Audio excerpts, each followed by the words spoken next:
est très différent de cela. Il n'est pas rare de voir le narrateur de la trilogie allemande interrompre sa chronique de la Seconde Guerre mondiale pour stigmatiser ce qu'il considère être l'état de la société française de l'immédiate après-guerre. Le monde 60 est trop j'en foutre, c'est la première citation, nicotinisé, alcoolique, aéroporté, blablaveux, pour qu'on ne trouve pas tout naturel qu'il n'existe plus.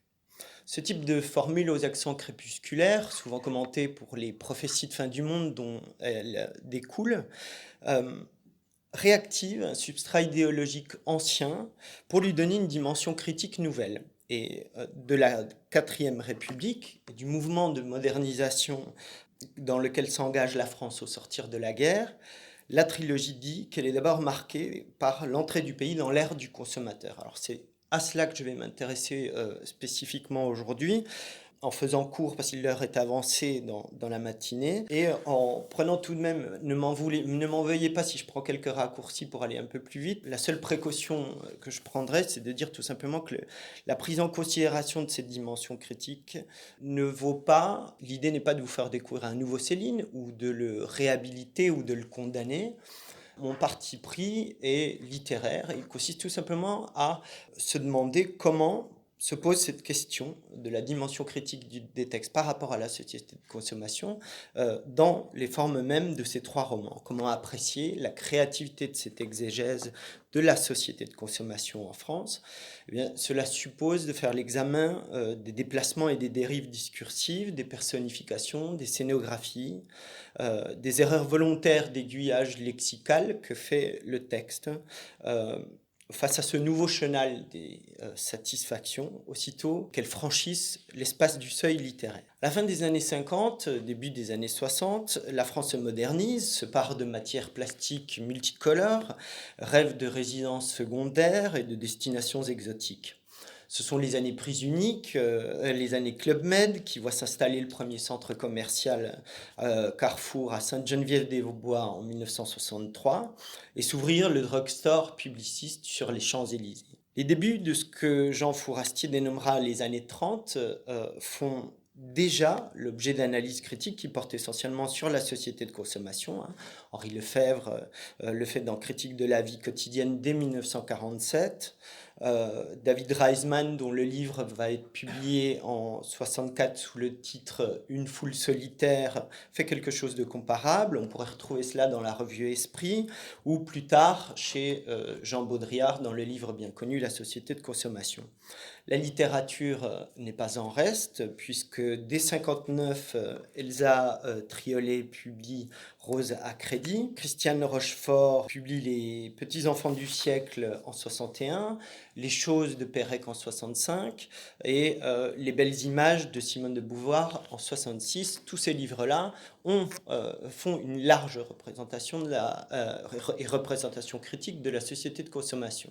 La trilogie allemande, elle, redonne voix aux alertes sur les dégâts du progrès, aux controverses et aux conflits que provoquent les préceptes de Fourastier.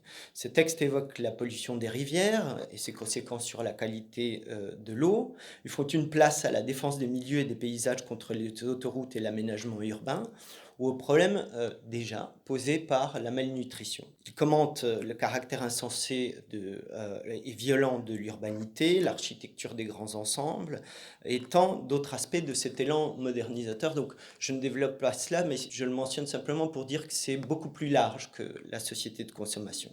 Pour les besoins de la démonstration, aujourd'hui, je me limite à celle-ci, et en disant tout de suite que la trilogie allemande raconte comment le sublimé d'une existence tient désormais dans la cigarette, la consommation d'alcool, le téléphone, le beefsteak ou le petit écran, que le texte appelle constamment la télévise. Ce texte dresse de véritables listes à la Prévert qui intègrent les congés payés, les voyages, la déesse et d'autres obscurs objets du désir capitaliste. La mise en œuvre célinienne du langage fait un recours abondant au lexique béat du plaisir et aux impératifs catégoriques d'une nouvelle morale de la jouissance qui, dans la conjoncture des années 50, fabrique le consommateur.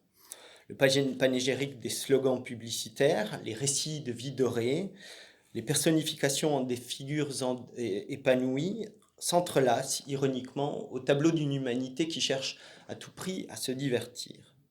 Alors cette grande encyclopédie du royaume de la consommation est passée au tamis de différents discours anciens et de formes satiriques datées qui dramatisent l'organisation totale de la quotidienneté autour d'un bonheur défini par la seule possession matérielle.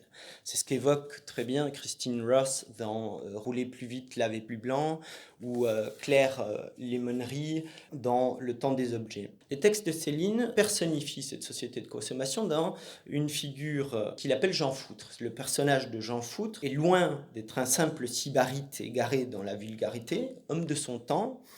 C'est un véritable démocrate du standing qui vénère par-dessus tout le prestige social et les signes extérieurs de la réussite, lesquels font tant défaut au narrateur médecin qu'il vient consulter. Céline met largement en scène sa propre pratique médicale dans ses 3 romans et s'exprime comme cela: « Je vais moi-même aux commissions, voilà qui vous discrédite.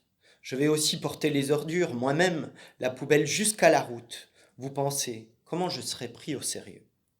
La vitesse, celle de l'automobile ou de l'avion, est le credo de ce personnage de Jean Foutre. Elle donne la mesure de l'importance sociale que lui octroie l'élimination impatiente de tout temps mort et l'universelle mise à disposition de la planète comme marchandise touristique. Je ne veux pas vous bluffer que je suis le bouleversant voyageur, le Madon des sleepings, maintenant qu'aller-retour Le Cap est un petit impromptu du week-end. New York par la stratosphère, plus ennuyeux que Robinson. Alors Madon, c'est le fameux aviateur, et Robinson n'est pas le personnage de Tournier, mais la ville en banlieue parisienne. Personnifié dans la figure de Jean Foutre, le déclinisme célinien acquiert une discursivité protéiforme qui stigmatise aussi bien la société de consommation que la société des loisirs ou les discours publicitaires d'une économie capitaliste du désir. La réalité de ce texte montre à quel point Jean Foutre est un objet de délire verbal qui excède largement les discours déclinistes et hygiénistes que le narrateur cherche à lui opposer. Les objets de désir que convoite le personnage forment des suites lexicales sémantiquement unies en un tout qui balise une existence vouée, et je cite, à la télévision, les vacances, l'apéritif, plus la voiture, les assurances, etc. S'y confondent les biens de consommation, les arts de la table et les vices en tout genre pour dessiner un mode de vie de noceur. Apéro, quel choix, sucrés et amers, l'optimisme total, haha, un coup de foie gras, une cigarette, 2 flûtes de môme, vous me direz des nouvelles, le relais chez soi.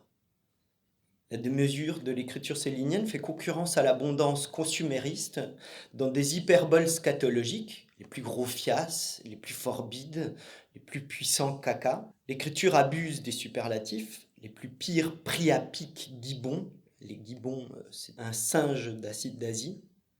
Et les graines, les adverbes à valeur de superlatif absolu, et marquant la totalité, tout débile, idiot, blablabla, boutonneux, tout nave.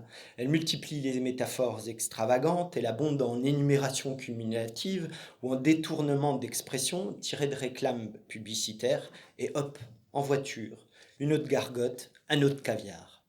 Les discours sur la décadence de la cour que le texte emprunte aux moralistes du XVIIe siècle sont ainsi hystérisés de façon à parodier les réclames commerciales du moment. De cette grande fête de la consommation, 3 objets de vénération se distinguent car ils renvoient à un même motif du sang, de la force taurine, du caractère sanguin. Les 2 premiers d'entre eux figurent dans tous les décors de la vie alimentaire et sont des biens patriotiques aussi nationalisés que socialisés. Le vin, ce pilier de la sociabilité française épinglé par Roland Barthes comme l'une des mythologies du monde moderne, boisson totem sans laquelle on ne peut faire sans être tenu de s'expliquer, engage tout un acte collectif contraignant de croyance. Il est médicalisé dans la trilogie et prend les dimensions d'un fléau sanitaire directement associé à l'alcoolisme clinique des adeptes du gros rouge et autres amateurs d'agressifs cocktails, dont les maladies ne trouvent qu'un seul remède, un apéro, ils s'envolent. Le beefsteak, dont la démocratisation bat son plein dans les années 50, participe à la même mythologie sanguine qui élève la force taurine au rang de raison d'être. Son caractère hémophile, généralement associé à la vigueur et à l'appétit, est associé à la mort, qu'il s'y roule bien dans les beefsteaks, qu'il fasse ce qu'il faut, qu'il se fasse éclater à la sauce toutes les sauces. Jean Foutre donne ainsi un visage bien français à la culture dite de masse et à ce qu'on appelait à l'époque très souvent l'américanisation des mœurs, en l'incarnant sous la forme d'une identité nationale à minima, selon le narrateur. Être français, ça consiste tout simplement à faire bombance et à tenir l'alcool. Le troisième objet d'idolâtrie de cette religion de la consommation n'est autre que l'automobile, véritable objet de culte de l'imaginaire de la consommation de l'après-guerre, dont la Procélinienne montre qu'elle est un de ces objets valeurs en fonction duquel se définit le standing social. Dans le prologue d'un château l'autre, l'automobile, marchandise reine de l'époque, donne lieu à un passage qui, étendu sur 2 pages, met en scène un accident, pierre angulaire des moments d'intrigue ou des crises majeures dans les films et les fictions d'après-guerre. Alors, je vais ne lire qu'un passage, que les premières lignes de la citation numéro 13. Les autos, elles arrêtent pas. Là, vous pouvez voir la folie. La trombe vers Versailles. Cette charge des autos, semaine, dimanche, comme si l'essence était pour rien. Auto à 1, 3, 6 personnes. Goinfrés, pensus, rien à foutre. Où qu'ils vont tous, peintrés, baffré, pire parbleu, plus déjeuner d'affaires, ouer, voyouage. Alors avec la catastrophe en suspens qu'imaginait déjà Maura Credy prend ici les formes d'un carambolage de la fiction elle-même qui met en orbite les indicateurs d'une anxiété culturelle profonde, celle que suscite le mouvement rapide de modernisation que conduit l'État dans les années 50.